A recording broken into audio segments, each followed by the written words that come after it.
Bonjour à tous, on se retrouve pour cette deuxième vidéo sur les trains roulants. Alors aujourd'hui on regarde ce que c'est que le parallélisme, vraiment. On regarde l'appareil qu'on a construit, pourquoi il est bien mieux que la méthode à la ficelle. Et puis on regarde enfin les données de réglage qu'il faut pour cette voiture et comment on peut passer ça de degrés en millimètres, parce que parfois c'est un peu compliqué.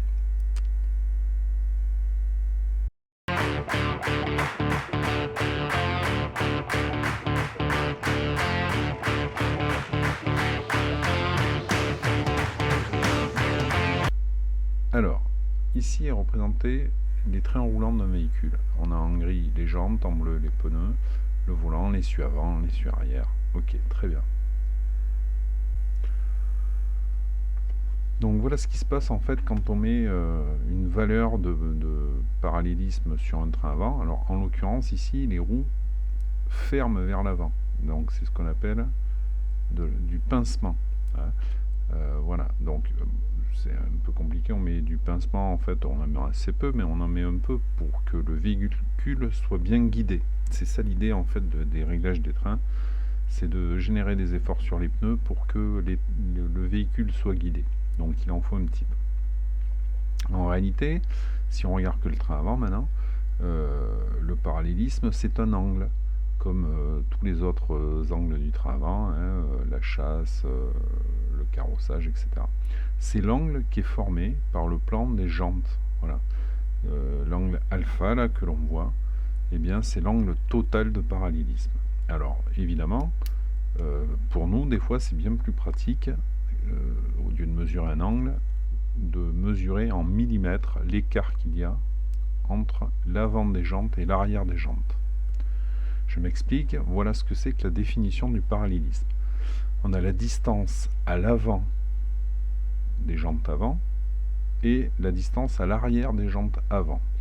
La différence de distance ici, eh bien, c'est ce qu'on appelle le parallélisme. Alors vous voyez, c'est marqué la distance à l'avant des roues petit d moins la distance à l'arrière des roues grand D, dans lequel la valeur, dans ce cas, la valeur est négative, on appelle ça le pincement. Puis si elle est positive, si les roues sont orientées dans l'autre sens, on appelle ça de l'ouverture. Donc je marque, attention, le parallélisme est défini de bord de jante à bord de jante. Alors c'est pour ça que vous avez sans doute déjà vu, le parallélisme, ce sera bien du bord de la jante ici au bord de la jante ici. Donc c'est bien du bord de jante là au bord de jante ici. Alors chaque fois que vous avez vu une vidéo à la ficelle, où le gars tend une ficelle ici et puis mesure de là et ici, eh bien déjà on est plus bon, parce que là on n'est pas sur le bord de jante mais sur le bord de pneu. On a augmenté la distance et donc ça ne veut plus rien dire, ce qui est fait là. Idem, il faut être bien dans l'axe de la roue, hein, sinon ça marche pas. Donc conséquence sur des changements de jantes, eh bien regardez ici on a des jantes là qui sont par exemple des 14 pouces, et ici si j'ai augmenté mes jantes et que je suis passé à 18 pouces, pour le même angle de parallélisme, eh bien le pincement ne sera pas le même. De bord de jante à bord de jante, ici j'aurai 2 mm et ici j'en aurai peut-être 3. Donc on voit bien qu'il nous faut un appareil qui va tenir compte en fait de la dimension des jantes. Sinon, eh bien, ça ne fonctionne pas, on est dans l'erreur à chaque fois. Si je reprends l'exemple de mon réglage à la ficelle, hein, j'ai changé les jantes sur ma voiture, je vais mesurer 2 mm de pince avec l'origine, et puis si j'ai changé les jantes, eh bien, je vais mesurer 3 mm, ce sera beaucoup plus grand, donc c'est pas bon en fait. Alors voici l'appareil que l'on a construit. Cet appareil, en fait, il a plusieurs caractéristiques. Donc vous voyez, en fait, ici, on a le système qui s'accroche à la roue. Puis ici, on a la flèche. Et enfin, ici, on a la règle. Très bien. Alors, là, par exemple, vous voyez, on va mettre la règle là. On va accrocher notre système sur la roue. Et puis, on va viser avec la flèche la règle.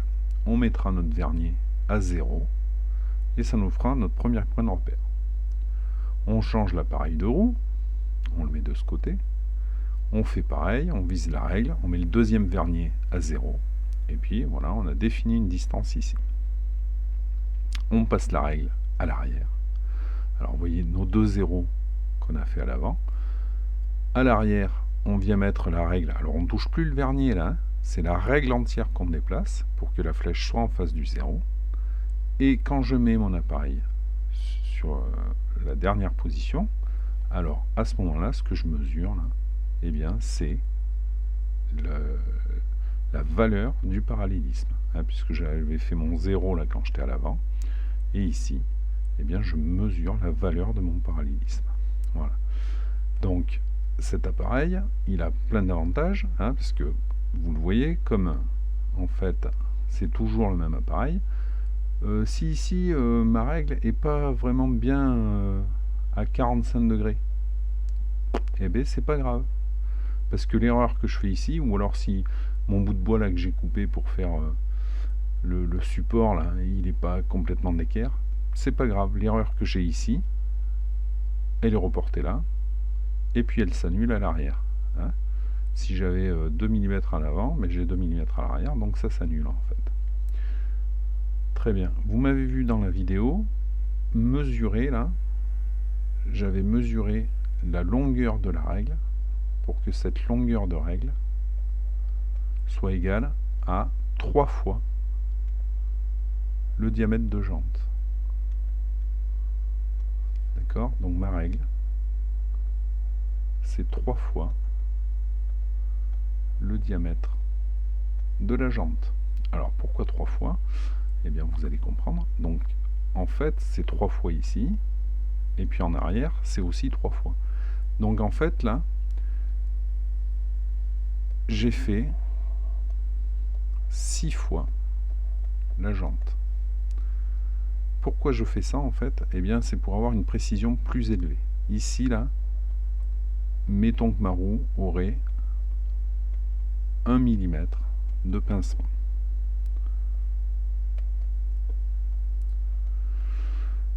Et bien ici, j'ai multiplié en fait la dimension par 6, et donc je vais trouver ici 6 mm de pincement.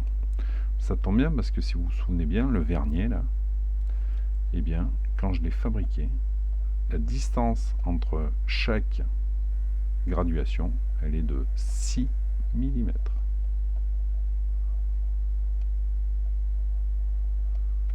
Voilà. Donc en fait, 6 mm réel, ça correspond à 1 mm pour mon appareil. Quand je mesure une graduation, j'ai 1 mm de pincement. Et en réalité, c'est 6. Alors en fait, qu'est-ce qu'on a fait? Ben, tout simplement, hein, ça s'appelle... Donc en fait, ça s'appelle les triangles semblables. Hein. On a ici un triangle, voilà, qui est défini. Alors je vais le faire ici.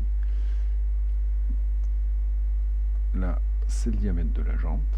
Ici, c'est notre valeur de parallélisme. Voilà. Et donc,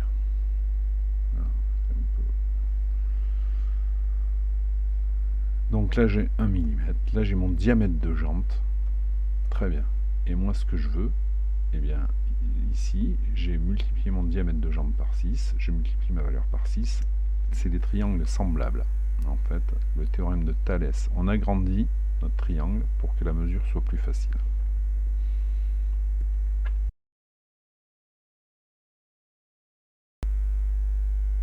Ok, on regarde maintenant les données de réglage pour ce véhicule. Alors en fait, c'est tiré de la revue technique ça. Hein, si on zoome un peu, voilà, caractéristiques, pincement. Alors on nous dit que le pincement est réglable sur le train avant, hein, et que ce pincement doit être égal à moins 0,8 minutes.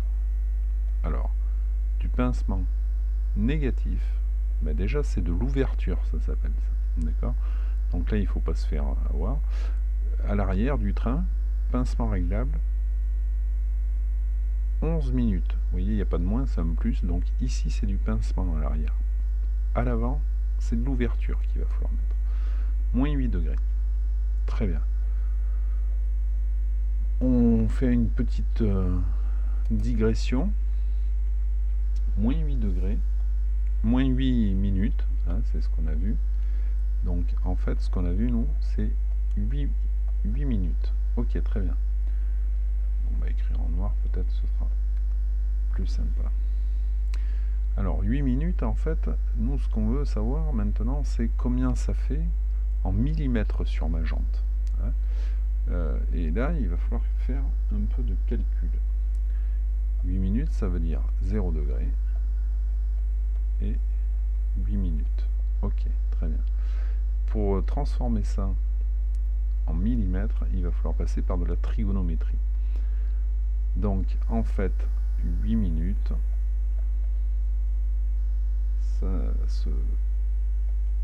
par rapport à des degrés, c'est 60 minutes vaut 1 degré.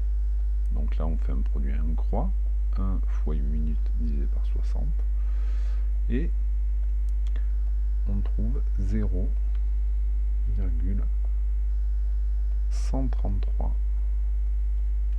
degrés. Très bien.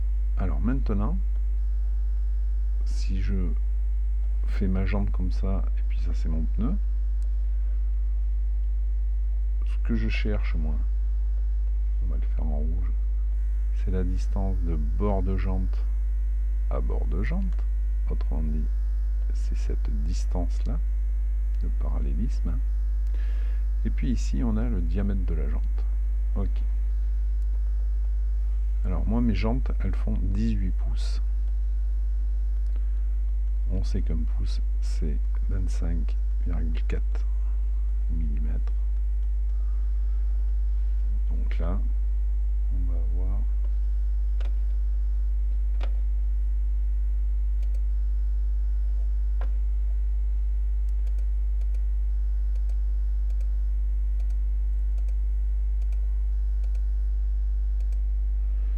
457,2.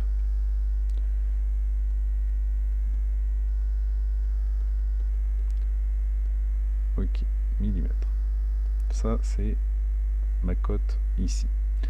Alors, si je veux... Alors, l'angle ici, hein, et on nous l'a donné, c'est 0,133. C'est à ça que je dois régler. Donc, si je veux trouver ma distance en millimètres, eh bien, il faut appliquer le sinus de l'angle. Sinus 0,133. Le sinus, c'est opposé sur hypoténuse, autrement dit D sur diamètre de jante. Moi, ce qui m'intéresse, c'est D. Sinus 0,133 fois 457,8. On fait ce calcul.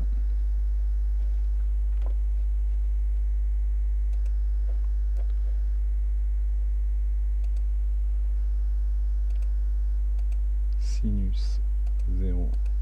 Alors, il faut le faire dans l'autre sens. 0,133. Sinus. Voilà, on a le sinus de 0,133 que multiplie 457,8. Et on obtient 1,06 mm. Donc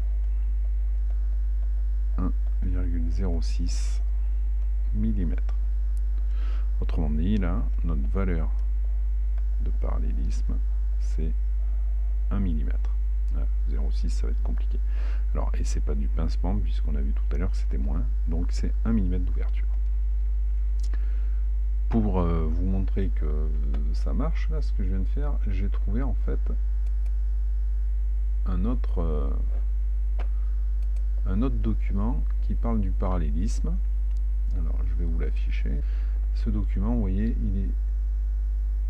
il vient de Stakis, donc le logiciel là, de données, Alfa Romeo 159, voilà, c'est bien ça. Alors regardez, il est intéressant ce document. Hein. On vous dit que c'est du pincement négatif. Mais du pincement négatif à l'avant, hein, du pincement négatif, ça s'appelle de l'ouverture. Alors pour des roues de 16 pouces, eh ben, il faut 0,08. Un pincement négatif avant en roue de 16 pouces, 0,95 mm. D'accord. Si on a du 17 pouces, on est à 1 mm. Et si on a du 18 pouces, on est à 1,06 mm. Voilà. Donc, en fait, vous voyez que ça joue pas à beaucoup les jantes. 0,85, on a, allez, 0,10. Donc, en fait, cette voiture-là, il faut la régler à 1 mm d'ouverture. Et on est bon. Donc, c'est ça qu'on va faire dans la troisième vidéo. Ok, un dernier truc à vous montrer. Alors ce dernier document, en fait, il prend en compte non plus que le train avant, mais aussi le train arrière. Et vous allez voir pourquoi, parce que finalement, eh bien, le train arrière, c'est important aussi. Voilà la direction de l'essieu avant, une fois que j'ai bien réglé mon parallélisme. L'essieu avant va tout droit, les roues sont légèrement braquées. Alors le parallélisme, il se répartit toujours, c'est-à-dire que si je ferme plus une roue, eh bien le parallélisme va se répartir sur les deux roues. Donc si vous avez une roue usée que d'un côté, ce n'est jamais le parallélisme. Jamais, jamais, jamais. Puisque le parallélisme, il se répartit sur les deux roues, et donc il va user les deux pneus. Donc ça, c'est la direction de l'essieu avant. Ok. Si je règle le parallélisme que sur une roue, voilà, qu'est-ce qui se passe? Eh bien en fait, regardez, mon volant est droit, j'ai réglé le parallélisme que là, parce que j'avais un peu la flemme d'aller le régler sur l'autre. Et puis quand je vais rouler, eh bien le parallélisme va se répartir et mon volant va tourner en fait. Mon volant sera décalé. Le parallélisme se répartit sur les deux roues et décale le volant. Donc ça, c'est sans doute ce qu'il y a sur mon Alfa Romeo. Hein, vous vous souvenez, la première vidéo, là, le volant est décalé quand on roule. Donc soit c'est ça, le parallélisme a été réglé que sur une roue et puis maintenant j'ai mon volant qui est décalé. Soit alors, pour X raison, quelqu'un a enlevé le volant et puis il a décalé. Alors je sais pas pourquoi, moi, pour peut-être faire l'airbag, que sais-je encore. Bon. Et il n'a pas remis à sa position, ce qui expliquerait que le volant est décalé. Mais on ne peut pas enlever le volant et le remettre droit sans s'intéresser à ce qui se passe sur l'essieu avant. Sinon, bien sûr, si vous faites ça, ben, vous aurez une voiture qui va braquer plus d'un côté et moins de l'autre. Et puis en plus, vous n'aurez pas le même débattement. Enfin bon, c'est un peu compliqué. Très bien, donc à l'avant, le parallélisme se répartit toujours et ça peut vous décaler le volant. C'est tout ce que ça peut faire. Maintenant, on s'intéresse à l'essieu arrière. Mon essieu arrière, s'il est bien droit, j'ai une direction de l'essieu arrière qui est comme ça. Ok. Et puis, elle s'aligne avec l'essieu avant et j'ai une voiture qui va droit. Maintenant, mettons, alors à l'arrière, j'ai aussi du parallélisme, mais mettons que j'ai une roue qui, pour X raison, est a un peu plus de parallélisme. Par exemple, et ça arrive souvent en réalité sur les voitures, hein, les tolérances de fabrication des voitures sont un peu différentes, et donc on a des fois des essieux arrière qui sont pas tout à fait calés droit par rapport à la caisse. Donc on va voir l'essieu arrière qui lui va regarder par là. J'ai mon essieu arrière qui donc regarde un peu de l'autre côté. Alors, qu'est-ce qui va se passer là en fait? Puisque l'essieu arrière se déplace dans ce sens, eh bien je vais être obligé de tourner le volant pour aligner la direction de l'essieu avant sur l'essieu arrière. Donc je vais être obligé de faire une action sur le volant. Mais la différence là, pour savoir si on a un problème sur l'essieu arrière et pas sur l'essieu avant, moi ma voiture, elle a bien le volant décalé, mais quand je lâche le volant, la voiture va à droite. Ici là, si vous lâchez le volant, eh bien votre essieu avant lui va revenir à cette position et votre voiture va tirer d'un côté ou de l'autre. Donc en fait là, pour savoir si c'est un problème sur l'essieu arrière, l'action cesse, le véhicule se déporte à gauche. Voilà. Donc ce qu'on va faire si on a l'essieu qui est un peu déréglé, pour régler le problème, il faut aligner la direction de l'essieu avant avec la direction de l'essieu arrière. C'est-à-dire que il va falloir qu'on règle le parallélisme des roues, mais avec la direction de l'essieu qui suit la direction de l'essieu arrière. Alors pour ça, en fait, eh bien, on va s'aligner sur les bas de caisse. On va prendre ici, avec l'appareil qu'on a fabriqué, la cote entre la roue arrière et le bas de caisse. Ici, la roue arrière, les bas de caisse, ça va nous donner la direction. Et puis ici, on répartira le parallélisme pour que les deux roues, là, soient alignées en direction avec l'essieu arrière. Voilà, donc ça fera partie d'une vidéo spécifique et je vous montrerai ça. Très bien, la vidéo est terminée. N'oubliez pas de vous abonner, c'est important. Si vous voulez voir la suite, la troisième vidéo, ce sera donc celle qui montrera comment régler le parallélisme avec cet appareil qu'on a fabriqué. Au revoir, je vous remercie.